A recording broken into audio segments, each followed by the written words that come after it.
Doctor साहब? हाँ doctor साहब, क्या? अरे आपको ज्यादा चोट तो नहीं लगी? आप कहाँ पे हो? आप वहीं पे रुको, हम लोग पहुंच रहे हैं। क्या हुआ सर? डॉक्टर सारुंखे को चोट लग गई है, जल्दी चलो डीबी रोड। आप ठीक तो है ना? हाँ ओके। आप कहें तो आपको हॉस्पिटल ले चलूं? नहीं नहीं, मेरे साथ ही आते होंगे। वो आ गए, मेरे साथ ही आ गए। Oh my God, excuse me doctor साहब, संभाल के, आप ठीक है? हाँ अभिजीत, मैं ठीक हूँ। खून निकल रहा है। Pankaj, first aid. Thank you very much, हम लोग आगे, हम संभाल लेंगे। Thanks a lot. सर ये सब हुआ कैसे? मुझ पर किसी ने वार किया, हमला किया किसी ने। हमला? किसने किया? नहीं अभिजीत, मैं वो आँख लेकर के जा रहा था सेंट्रल लैब डीएनए टेस्टिंग के लिए। ये गाड़ी आई और यहाँ आकर के मेरी गाड़ी को ब्लॉक किया उस टाइम। ओके। उसमें से 4-5 लोग उतरे नकाब पहने हुए। हाँ। मेरे सर पे वार किया और आँख का कैनिस्टर लेकर के भाग गए। आँख चोरी हो गई? यार वो चोट की वजह से मैं बेहोश हो गया था तो। अरे नहीं डॉक्टर साहब, आप सही सलामत है, हमारे लिए वो ज्यादा इम्पोर्टेंट है। आँख तो हम लोग ढूंढ ही लेंगे। वैसे गाड़ी का नंबर देखा क्या आपने? हाँ, चोट लगने से पहले मैंने गाड़ी का नंबर देखा था। क्या नंबर है, याद है? गाड़ी का नंबर है ZPO 2979। ग्रेट डॉक्टर साहब। पंकज, पता करो आरटीओ से किसका नंबर है। सर हमें आंख मिली मकरंद की बनाई हुई मूर्ति में। कालून के साहब ने जो गाड़ी देखी वो मकरंद की थी। हो ना हो इन सब के पीछे ये मकरंद ही है। हो सकता है। चलो चल के आंख भी वापस ले लेते हैं और सड़ों के साहब पर किए गए हमले का हिसाब भी। सर लगता है ये मकरंद अपने दूसरे घर से भी गायब हो गया है। या फिर हो सकता है अंदर छुपा। सोच के रहो। दया सर का नाम लो और तोड़ दो दरवाजा।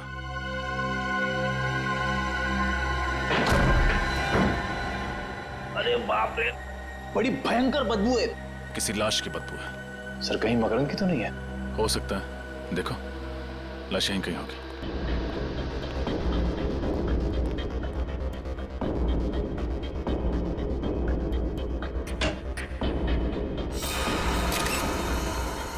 सर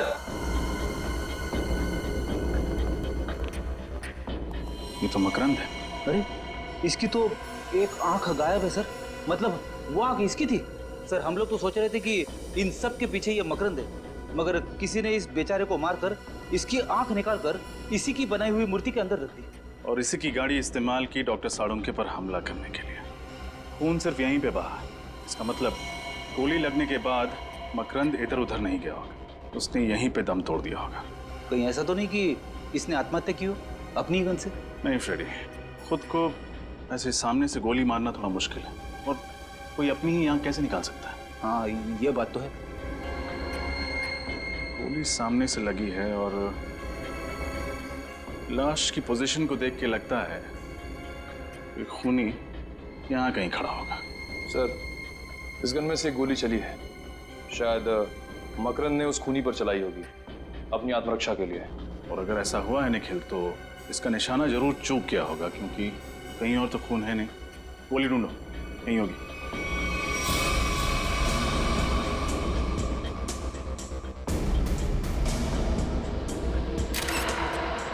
सर ये देखिए सर, गोली मिल गई।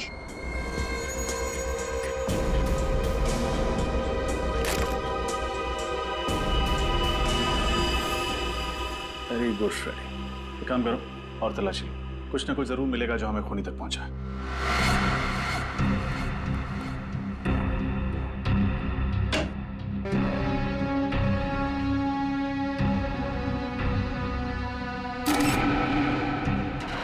ये क्या है?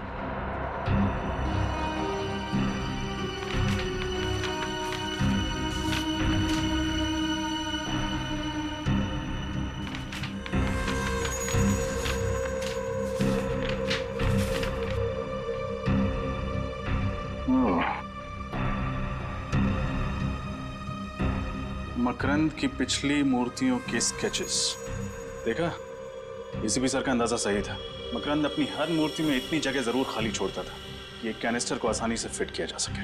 मतलब ये मकरंद उसी की बनाई हुई मूर्तियों के अंदर कैनिस्टर रखकर आग की स्मगलिंग करता था। हाँ सर, और शायद किसी ने बदला लेने के लिए इसी के साथ ऐसा कर दिया। मुझे नहीं लगता। आंखों की कालाबाजारी से सिर्फ 2-3 लाख रुपए कमाए जा सकते हैं। मकरंद की हर मूर्ति कम से कम 40 से 50 लाख रुपए में बिकती है, तो फिर सिर्फ 2-3 लाख रुपए के लिए कोई इतना खतरा क्यों लेगा? जरूर मकरंद की मूर्तियों में आंखें नहीं, कोई और चीज स्मगल की जाती है। कैसी चीज? वो तो नहीं पता फ्रेडी, लेकिन ये स्मगलिंग इंग्लैंड में होती है, तभी तो उसे लंदन से इतने फोन आते थे।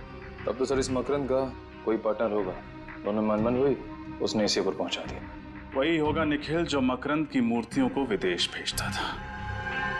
पता करो कौन है।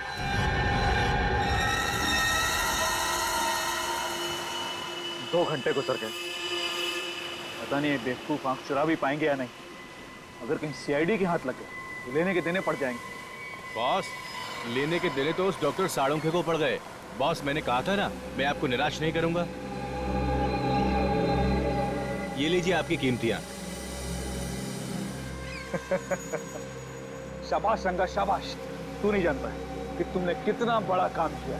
इसके लिए मैं तुम लोगों को इतने रुपए दूंगा कि गिनते गिनते बुढ़े हो जाओगे। बॉस, आप तारीफ कर रहे हैं या ताना मार रहे हैं? तारीफ कर रहा हूँ, तारीफ। तुम लोग यहीं रुको, मैं भी आता हूँ। ठीक है बॉस।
आधा काम खत्म हो गया।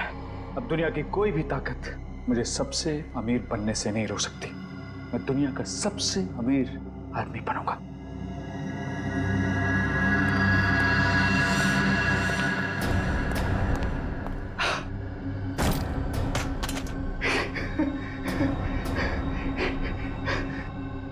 सब कुछ मेरा है, सब कुछ मेरा है।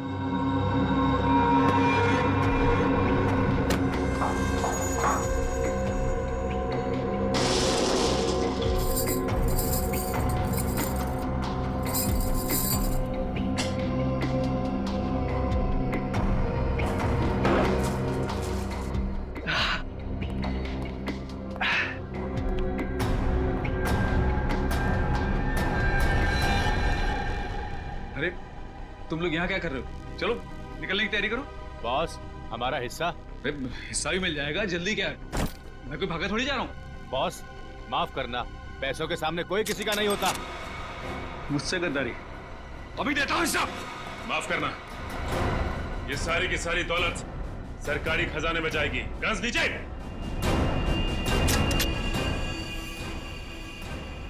बहुत हो गया अब भागना तोड़ना। सर, मैं और मकरंद पार्टनर्स थे। मकरंद पेंटिंग से मूर्तियां बनाता था, मूर्तियों में हीरे छुपा देता था सर। फिर मैं उन हीरो को देश के बाहर लंदन ले जाता, उनकी तस्करी करता था सर। शर्म आनी चाहिए तुम्हें। अपने देश की संपत्ति स्मगल करके बाहर देशों में बेच रहे थे तुम। सर मुझे माफ कर दिए सर। माफ कर दीजिए। तुमने सिर्फ स्मगलिंग नहीं किया, बल्कि एक खून भी किया है, मकरंद का खून। मैंने जानबूझ के मकरंद को नहीं मारा सर, बल्कि वो मुझे मारना चाहता था सर। मैंने तो सिर्फ अपनी आत्मरक्षा में सर उस पर गोली चलाई। पूरी बात बताओ, क्या हुआ था मकरंद के घर में? बताओ। उसने मुझे अर्जेंटली अपने घर में बुलाया।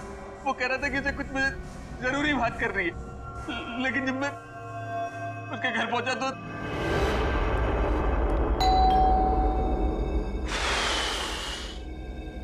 अरे दरवाजा तो खुला हुआ है। मकरंद, मकरंद, मकरंद कहाँ हो यार? मुझे घर में बुला के दरवाजा खोलकर बाहर चले गए क्या? तुम हीरो की चिंता बिल्कुल मत करना, मैंने जुबान दी है ना, तुम्हें हीरे मिल जाएंगे वक्त पर। मोहित का इंतजाम मैंने कर दिया है। आज का दिन उसके जिंदगी का आखिरी दिन होगा और उसकी लाश से आंख निकालकर मैं पूरे खजाने का अकेला मालिक बन जाऊंगा।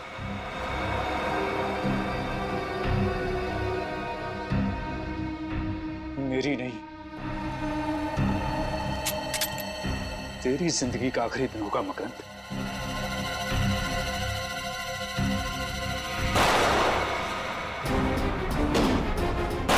मुझे मारेगा, मुझ पे गोली चलाएगा तू?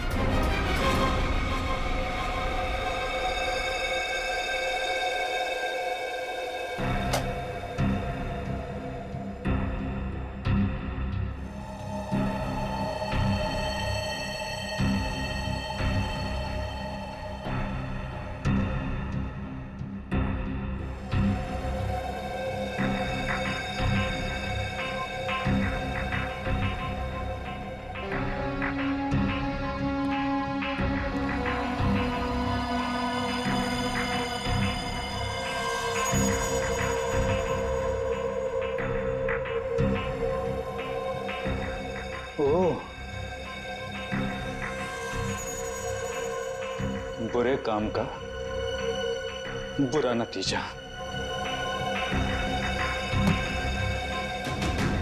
अब जो तू मेरे साथ करने वाला था, मैं तेरे साथ करूंगा।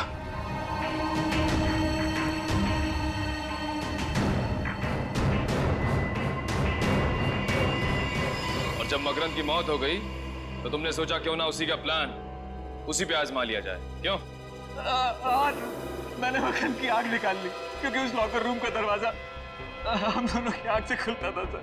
लॉकर रूम का दरवाजा आंख से खुलता था? मतलब आइरिस रिकॉग्निशन टेक्नोलॉजी? हाँ सर, वही आइरिस रिकॉग्निशन टेक्नोलॉजी। उस लॉकर रूम के दरवाजे के स्कैनर के सामने जब तक हम दोनों की आंखें स्कैन नहीं हो जाती थी, वो दरवाजा नहीं खुलता था। तो इन मकरंद की आंख तुमने मूर्ति में क्यों छुपाई? क्योंकि सर मैं देश से बाहर जाने का इंतजाम कर रहा था, तब तक उस आग को किसी सुरक्षित स्थान पे रखना जरूरी था सर। उस आग को छुपाने के लिए मूर्ति से अच्छी जगह कोई हो ही नहीं सकती थी सर, लेकिन मेरी किस्मत खराब सर, वो मूर्ति टूट गई और मूर्ति के साथ साथ मेरा भाना भी टूट गया सर। तुमने स्मगलिंग करके देश के साथ गद्दारी की और एक खून भी किया। अब जेल की सलाखों के पीछे सड़ते बैठना फांसी का ऑर्डर आने तक। क्यों भाई? सर केस खत्म हो गया है और काम भी नहीं है। अगर आप कहें तो फिल्म देखने चल सकते हैं। अरे भाई मुझसे क्यों पूछते हो? एसीपी साहब से पूछो। सर एसीपी साहब फिल्म देखते हैं? अरे बिल्कुल देखते हैं भाई, हमारी और तुम्हारी तरह एसीपी साहब भी फिल्में देखते हैं। क्या बातें हो रही है? अब सर वो निखिल कह रहा था कि एसीपी साहब फिल्म देखते हैं क्या? अरे अच्छा, क्यों जानना चाहते हो तुम? नहीं सर, मैं तो सर कह रहा था कि हम सब साथ चल के फिल्म देख सकते हैं सर। सर केस खत्म हो गया सर, काम भी नहीं, मतलब काम है सर, केस नहीं है सर। अगर आप कहें तो हम सब साथ चल के फिल्म। केस खत्म हो गया, काम नहीं है? हाँ? किसने कहा तुम्हें कि केस खत्म हो गया? किसने कहा? किसने कहा केस खत्म हो गया? मोहित ने सब कुछ मान लिया तो तुम्हें लगा मुझे मिल गया तो केस खत्म हो गया। केस अभी भी बाकी है, समझे? अभी भी रिपोर्ट आना बाकी है।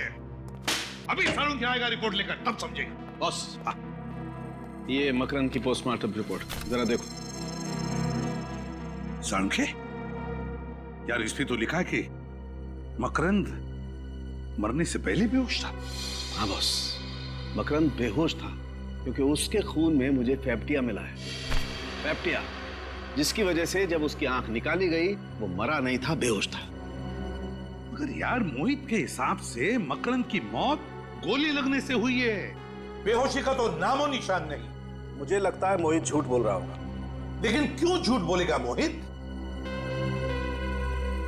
मोहित झूठ बोल रहा है, क्यों? क्यों झूठ बोल रहा है मोहित?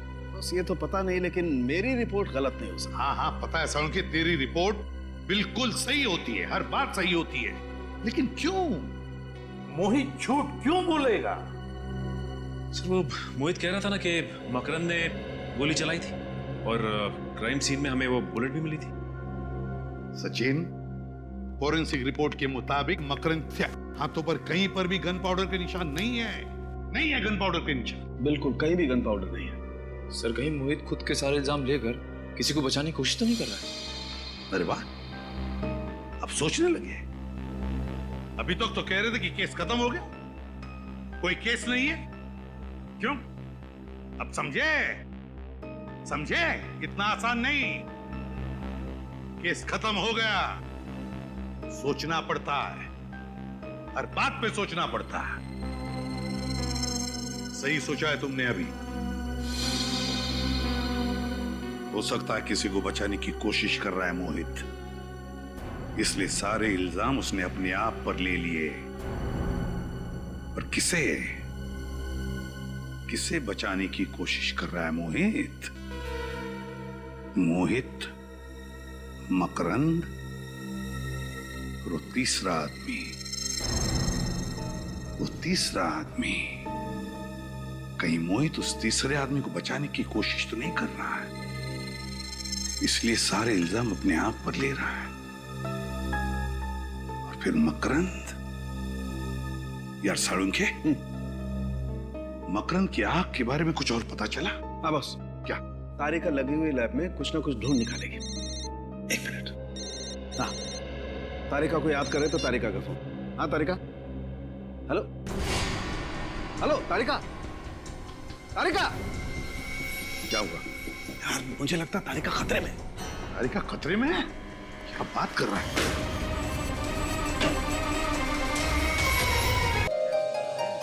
मैंने मकरंद साहब जैसा कलाकार मेरी जिंदगी में आज तक नहीं देखा। उनकी पेंटिंग में एक अजीब सी कशिश है जो देखने वाले को ऐसे आकर्षित करती है जैसे चुंबक सुई को आकर्षित करती है। लेकिन मुझे उनकी पेंटिंग से ज्यादा अच्छी उनकी ये एब्स्ट्रैक्ट मूर्ति लगी। कहने को तो ये सिर्फ कांच की है, लेकिन देखने में ऐसा लगता है जैसे इसमें सचमुच जान हो। वाकई मैं तो आज घर से सोच के निकला हूँ कि आज मैं मकरंद साहब का ऑटोग्राफ लिए बिना यहाँ से हिलूंगा भी नहीं। लेकिन मकरंद साहब हैं कहाँ? आसपास कहीं दिख नहीं रहे। चलिए उनसे पूछते हैं, शायद यही कुछ बता पाए। Excuse me. यस, मकरंद साहब नहीं आए। आप तो जानते हैं कि आर्टिस्ट कितने मूडी होते हैं, बस आते ही होंगे। क्या आप उन्हें कॉल कर सकते हैं? क्यों नहीं?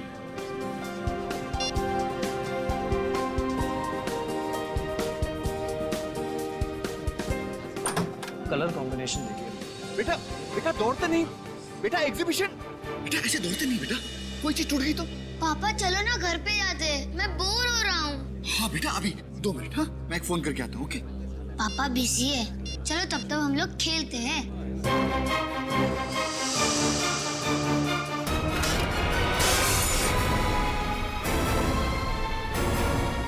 अरे बाप रे, देखा तुम्हारी वजह से टूट गया ना। सॉरी पापा। आंखों का था। अरे मकरंद साहब को पता चलेगा तो बहुत गुस्सा हो जाएंगे। ये क्या?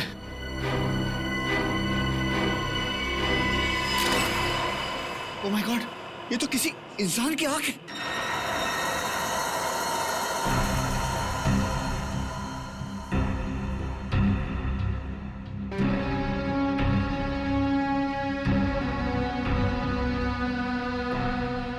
तो ये बच्चे इस कांच की मूर्ति के आसपास खेल रहे थे, आपने इन्हें खेलने से मना कर दिया और गलती से आपके हाथ से ये कांच की मूर्ति टूट गई और अंदर से कनिस्टर निकला जिसमें ये आंख है, किसी इंसान की आंख। जी सर। वो कहावत है ना, बच्चे भगवान के रूप होते हैं, वो बहुत सही है सर। अगर ये बच्चे यहाँ नहीं खेल रहे होते और ये मूर्ति टूटती नहीं तो हमें पता ही नहीं चलता कि ये मूर्ति में आंख है। नाम क्या बेटा आपका? प्रथम। प्रथम, बहुत प्यारा नाम है। प्रथम, निखिल अंकल तुम्हें बाहर ले जाके चॉकलेट खिलाएंगे। नहीं पापा, मुझे कहीं नहीं जाना, मुझे यहीं रहना है। बेटा जिद नहीं करते, तुम अपने फ्रेंड को ले जाओ। निखिल, आजा बेटा, आ जाओ, चलो। अच्छा, ये मूर्ति को बनाने वाले मिस्टर मकरंद, वो कहीं नजर नहीं आ रहे? सुबह सर आए थे, फिर किसी काम से निकल गए, तब से वापस नहीं आए। मूर्ति के टूटने की खबर दी उन्हें? नहीं सर, नहीं दे पाया। मैंने फोन ट्राई किया था लेकिन वो फोन नहीं उठा रहे। सर कहीं ऐसा तो नहीं कि एक मूर्ति पे एक आंख फ्री? मजाक समझ रहे हो तुम्हें? हैं? ये इंसान की आंख है, मतलब किसी इंसान के शरीर से आंख निकाली गई है। रजब, इस कनिस्टर को डॉक्टर सालुंखे के पास भेज दो और मकरंद के घर का पता देना हमें। जी सर। हाँ सालुंखे, आंख के बारे में क्या पता चला?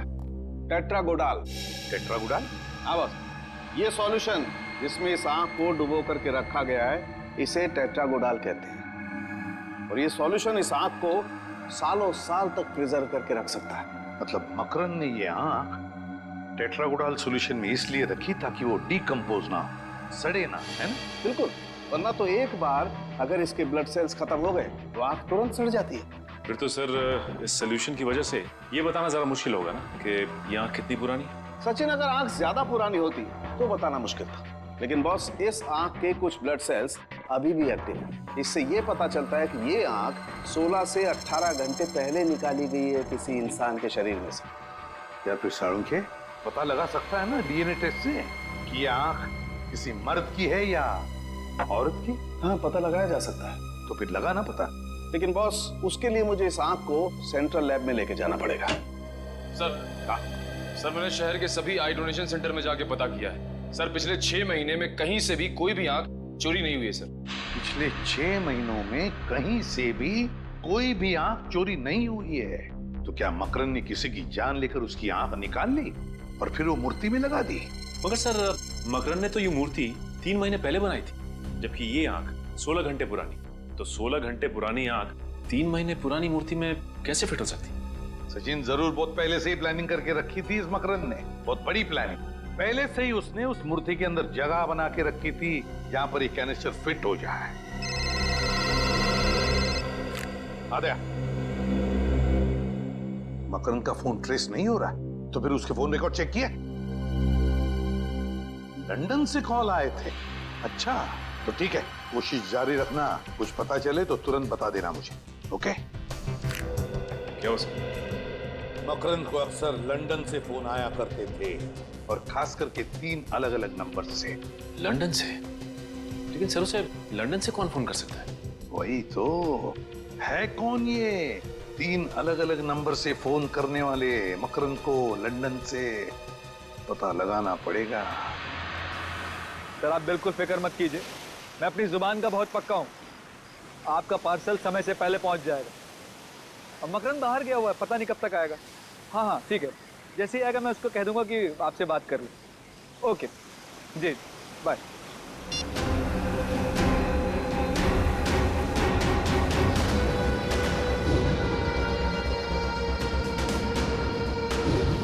तुम लोग अब तक यहाँ खड़े हो, ऐसे ही बुत की तरह खड़े रहोगे या कुछ करोगे भी? किसी भी कीमत पर वो आंख मुझे वापस चाहिए। बॉस आप चिंता मत करो बॉस, बस अगले 10 घंटों के अंदर वो आंख आपको मिल जाएगी। शट अप, बकवास मत करो। पिछले 12 घंटे से यही डायलॉग सुन रहा हूं मैं। मेरा एक एक मिनट बहुत कीमती है, समझे तुम लोग? बॉस आपको तो पता है कि वो आंख सीआईडी वालों के पास है और सीआईडी वालों के हाथ से लेना मतलब मगरमच्छ के मुंह में हाथ डालने के बराबर है। बस कोशिश जारी है बॉस। कोशिश कोशिश कोशिश। तुम लोगों को अगर अपनी जान प्यारी है तो सिर्फ 2 घंटे मुझे वो आंख चाहिए, सिर्फ 2 घंटे। क्लियर? ठीक है बॉस, वो आंख आपको मिल जाएगी बॉस। बेटा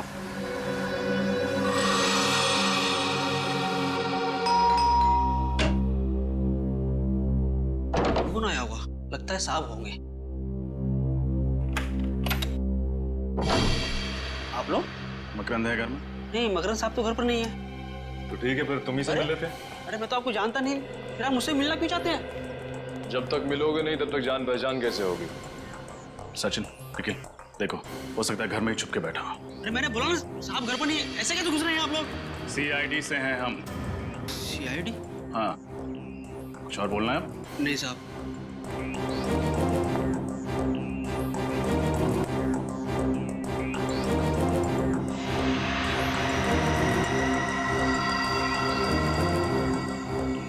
मकरंद तो घर में है ही नहीं।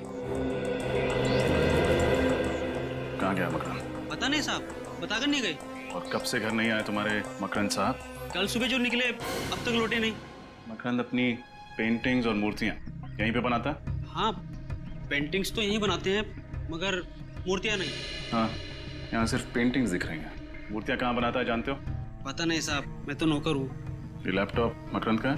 हाँ, ये साहब का ही है। निकल।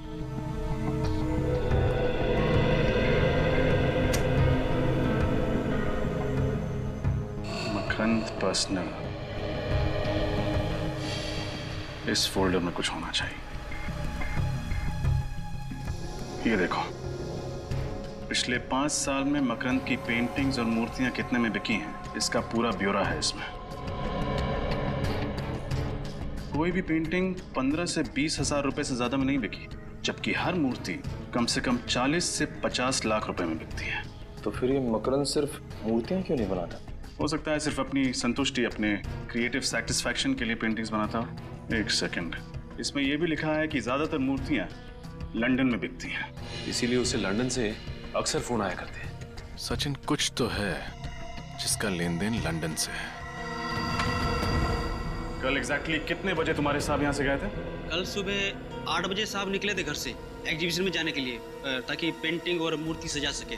फिर 10:30 बजे आए, और ताकि थोड़ा सो जाएं, ताकि शाम को एग्जीबिशन में वापस जा सके। तो आपके साहब घर पे सोए कितनी देर? सोए नहीं साहब, जैसे ही आए थे उसके 5 मिनट बाद वापस चले गए, और फिर अब तक नहीं आए। सिर्फ 5 मिनट में वापस चले गए? कैसे गए, अपनी गाड़ी से? नहीं, किसी टैक्सी में गए थे। ये कौन सी कंपनी की टैक्सी थी? ये तो पता नहीं साहब। अच्छा, ये टैक्सी तुम्हारे सामने बुलाई थी? नहीं साहब, उन्हें फोन आया था ये टैक्सी आ रही है, और जैसी टैक्सी आई वो टैक्सी में बैठकर निकल गए। टैक्सी का कुछ याद है तुम्हें? तुमने कुछ देखा था, उसका नंबर प्लेट वगैरह? नहीं साहब, नंबर प्लेट तो मैंने नहीं देखा, मगर हाँ उस पे एक स्टिकर लगा हुआ था, ना गोल गोल होता है वो खाने का, क्या बोलते हैं, ढोकला? नहीं, ढोकला नहीं, पिज्जा। पिज्जा? किस कंपनी का पिज्जा था? क्या नाम था? ढेपला? डेल्पा पिज्जा? डेल्पा, हाँ साहब, उसी कंपनी का। और कुछ देखा था तुमने? हाँ साहब, गाड़ी के पीछे वाले शीशे पे एक और स्टिकर लगा हुआ था उड़ते हुए आदमी का। डेल्पा पिज्जा का ऐड, और पीछे वाली कांच पर उड़ते हुए आदमी का स्टिकर।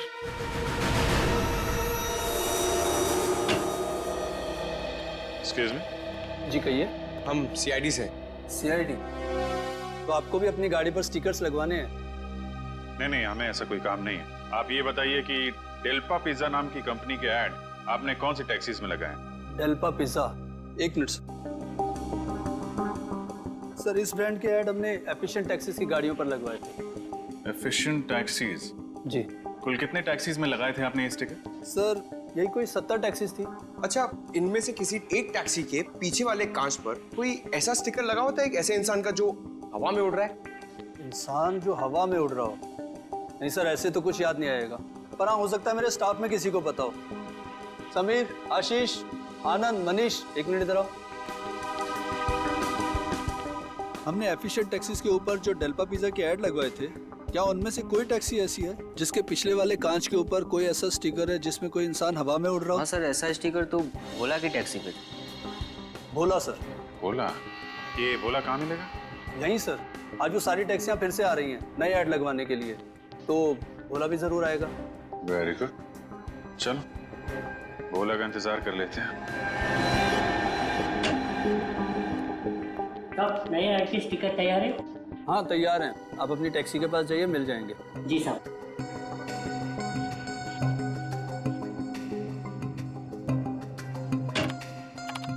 सर, नए ऐड का स्टिकर तैयार है क्या?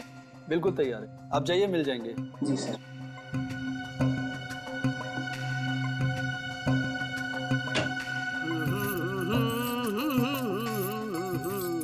चलो साहब, जल्दी से नया ऐड लगा दो, पुराना ऐड देख देख के लोग पक गए, और मैं भी। चलिए हम आपको कुछ नया दिखा देते हैं। आप लोग कौन है?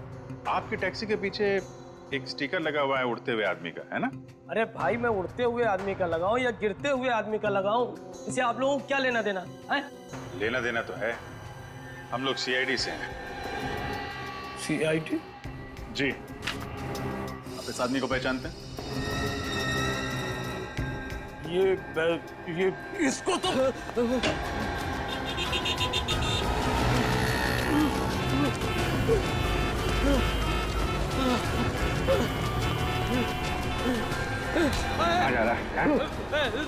साहब जाने दो साहब, जाने दो मुझे। सीआईडी जब मुजरिमों को पकड़ती है ना तो जाने नहीं देती है। साहब मुझको माफ कर दो, मैंने ज्यादा पैसे कमाने के लालच में ये सब किया है। मकरंद कहाँ है?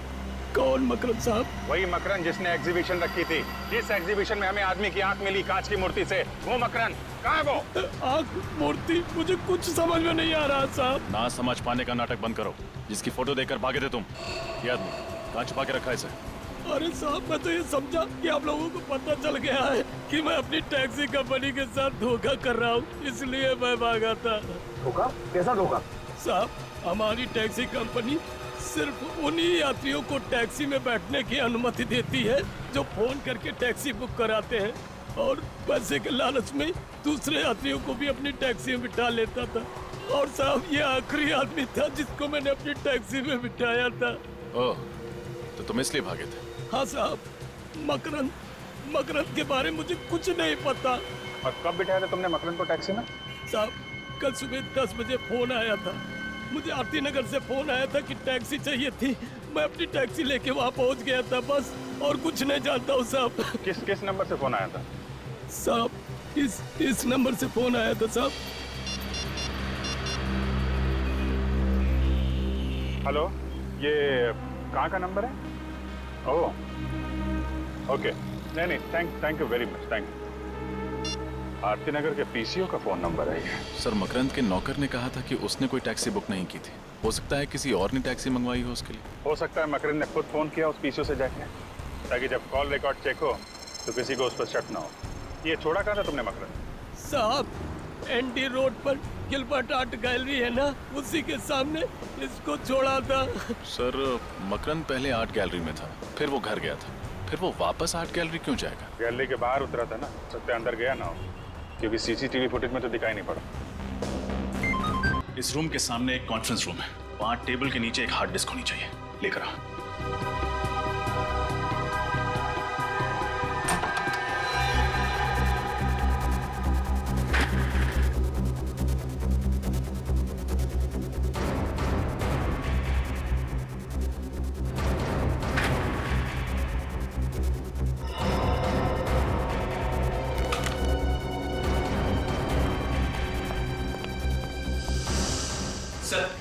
हार्ड डिस्क मिल गई। वेरी गुड, शुक्र है उनके हाथ ये नहीं लगा। अब जल्दी से गाड़ी से अपना लैपटॉप लेकर आओ।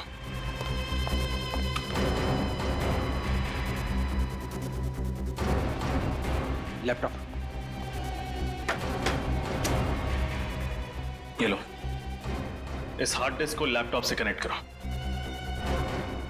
सारे फाइल्स सर्च करो, देखो मकरंद कुमार के रिकॉर्ड्स कहाँ हैं।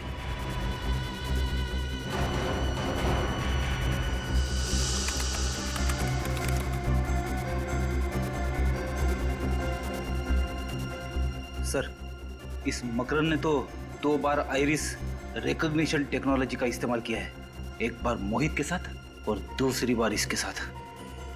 तो ये है हमारा तीसरा आदमी। अरे दया अंकल आप। अरे प्रथम बेटा, कैसे हो आप? मैं ठीक हूँ। अच्छा दया अंकल मैं खेलने जाता हूँ। ओके बेटा। अरे बेटा, आप कितनी बार कहा मेरे पूछे बगैर दरवाजा नहीं खोलने का।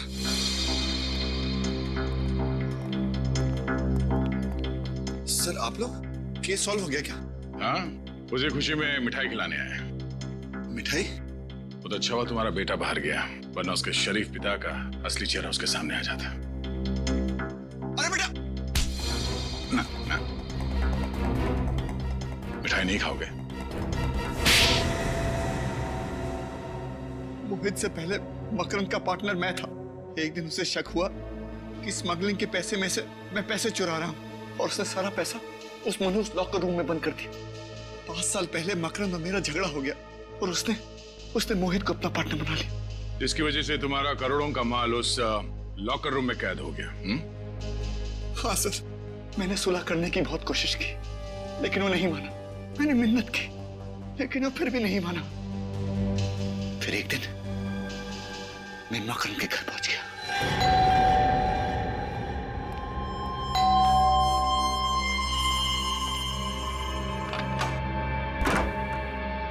सौरभ तुम?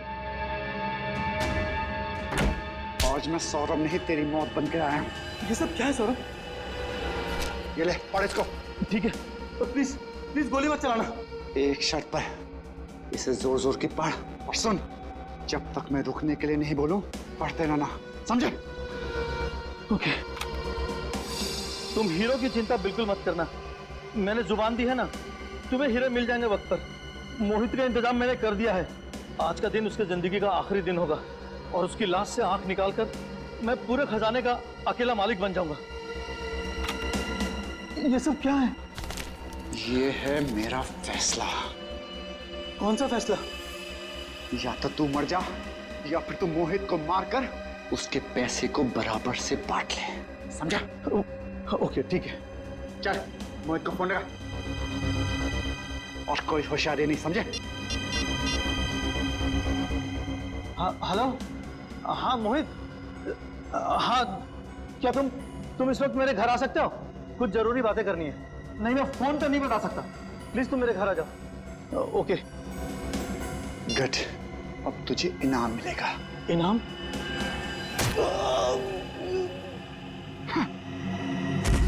बेवकूफ, तुझे क्या लगा मैं करोड़ों का खजाना तुझे दे दूंगा?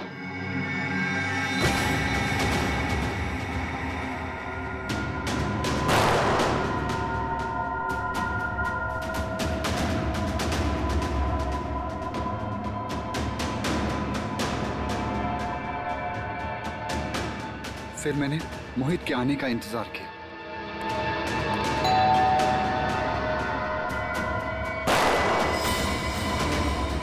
मुझे मारेगा? मुझ पे गोली चलाएगा तू? और